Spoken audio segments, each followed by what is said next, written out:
For 6 years, I drove Route 47. The route wasn't special. It ran from the downtown transit center through the industrial district, crossed the river, looped through several residential neighborhoods, and ended at a shopping center on the far side of town. It was the kind of route most drivers could practically do in their sleep. Same streets, same traffic lights, same stops every day. The first strange thing happened on a rainy Thursday in November. The weather had been awful all day, and by the time my shift was winding down, visibility had dropped to almost nothing. Most people had already gotten home before the worst of the storm arrived. Around midnight, I was making my final loop before heading back to the depot. Only 3 passengers remained on the bus. A college kid wearing headphones, an older woman carrying several bags of groceries, and a man sitting all the way in the back. I didn't remember seeing the man bored. That wasn't necessarily unusual. Drivers miss things all the time when they're watching traffic, collecting fares, or dealing with passengers. What caught my attention was that he never moved. Every time I checked the rearview mirror, he sat in exactly the same position. His hands rested in his lap. His posture never changed. He wasn't looking out the window or scrolling through a phone. He simply stared straight ahead. The route continued normally until I reached Maple Street. The older woman exited first. Several stops later, the college kid stepped off as well. Suddenly, it was just me and the man in the back. I glanced in the mirror again.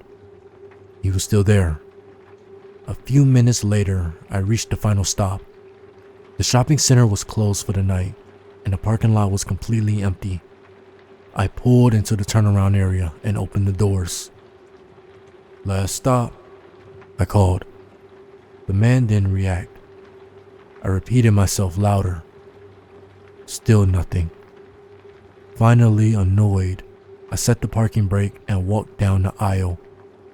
When I reached the back of the bus, the seat was empty. I stopped and looked around. The man was gone. The bus had only one exit, and I would have seen anyone leave. Yet there was nobody there. I searched the entire vehicle. Every seat, every corner. Nothing. No passenger. No bag. No sign that anyone had been sitting there at all. The next day, I mostly forgot about it. At least I tried to. The following week, it happened again. Same route. Same late night shift. Same terrible weather. Just after midnight, I checked the mirror and saw the man sitting in the exact same seat. He wore the same dark jacket, the same work boots. He sat with the same expressionless stare. This time I knew for certain he hadn't boarded. I had been paying attention at every stop. Yet there he was. When I reached the end of the route and walked back to confront him, he vanished exactly as before. By the third appearance, I started asking questions around the depot. Most of the drivers laughed it off. One older driver didn't. The moment I described the man, he became visibly uncomfortable. After a long silence, he asked me a question. "Does he sit on the left side near the back?" When I nodded, the color drained from his face. He got up and walked away without another word. A few days later, I cornered him in the break room and finally convinced him to explain. 20 years earlier, Route 47 had followed a slightly different path through the industrial district. One night, a driver named Carl was operating the last run when a drunk driver blew through a red light and slammed into the bus. Several passengers were killed instantly. One of the victims had been a factory worker heading home after a double shift. According to the accident report, his body had been found in the rear left section of the bus, the exact seat my mysterious passenger occupied. I wasn't convinced. Every workplace develops ghost stories eventually. Bus depots are no exception. Still, I found myself paying closer attention. The next time the man appeared, I studied him carefully through the mirror. He looked completely ordinary, middle-aged, short hair, work boots, dark jacket. The only thing unusual was his expression. He looked sad, not angry, not frightening, just deeply sad. The expression never changed. Weeks passed, and things became stranger. One night, I noticed the man wasn't alone anymore. A woman sat beside him. I had never seen her before. She looked nervous and exhausted. Neither passenger moved for the entire ride. When I reached the final stop and walked toward them, both vanished. Over the following weeks, more passengers began appearing. 3 one night, 4 the next, then 6. They always appeared without boarding and disappeared before I could reach them. By Christmas, nearly half the back of the bus would sometimes be occupied, but nobody ever spoke and none acknowledged me. They simply sat there. What bothered me most was the look on their faces. Every single one appeared exhausted, defeated, and anxious. They looked like people waiting for bad news they already knew was coming. Eventually, I stopped telling coworkers. Nobody believed me anyway. Then came January 17th.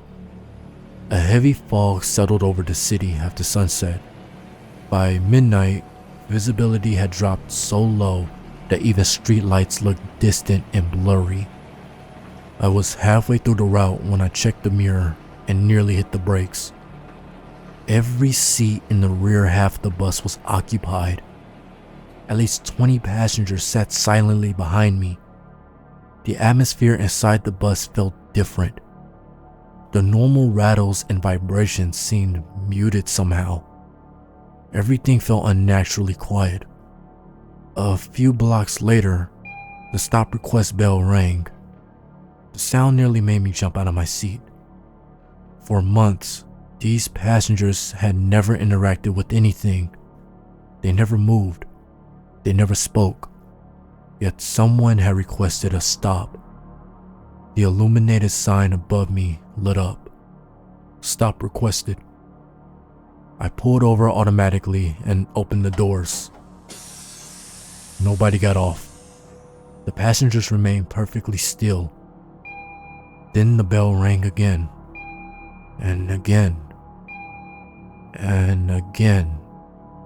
The sound echoed through the bus relentlessly. When I looked into the mirror, every passenger was staring directly at me. For the first time, they weren't looking forward. They were looking at me. A chill ran down my spine. One passenger slowly raised an arm and pointed toward the windshield. I turned my attention back to the road. A city bus sat directly ahead in the middle of the intersection. Its lights were off. Its engine appeared dead. The vehicle blocked the entire road. I slammed on the brakes. The bus stopped less than 10 feet away. Through the fog, I could tell something was wrong. The paint scheme looked outdated, old, like something from decades ago. Then I saw the route number, 47. My stomach dropped. It wasn't just another bus. It was the old Route 47. The same route involved in a fatal crash 20 years earlier. The vehicle sat motionless in the fog. Every window was dark. Every seat appeared occupied. Standing beside it was a man wearing a transit uniform. As the fog shifted, I recognized him immediately. Carl, the driver who had died in the crash. I recognized him from an employee photograph hanging in the depot. He wasn't looking at his own bus. He was looking directly at mine. Then he slowly shook his head. Just once. Immediately, the stop request bell began ringing non-stop. When I looked into the mirror, every passenger had stood up. Every one of them pointed toward a side street branching off from the intersection. Without thinking, I turned the wheel. The bus lurched down the side road.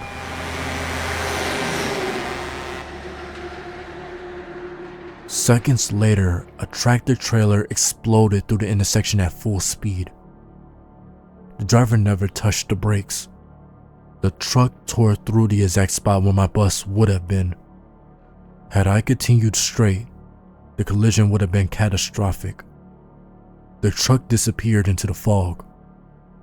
I sat frozen behind the wheel, struggling to breathe. When I finally looked back toward the intersection, the old bus was gone. Carl was gone. The road was completely empty. I checked the mirror. Every passenger had disappeared. The bus was empty. The next morning, police reports confirmed that a truck driver had suffered a medical emergency and lost control of his vehicle near the industrial district around the exact time of the incident. Investigators later stated that anything entering that intersection would almost certainly have been struck. I never told management what happened. Who would have believed me? But something changed after that night. The passengers still appear occasionally, not often, and never in large numbers anymore. Usually, it's only one or two. The man in the back seat still shows up every few months. He always wears the same jacket and work boots. He always sits in the same seat. But now, whenever I catch a sight of him in the mirror, he isn't staring sadly into the distance. He's smiling. And every time I reach the final stop and turn around to look, he's gone.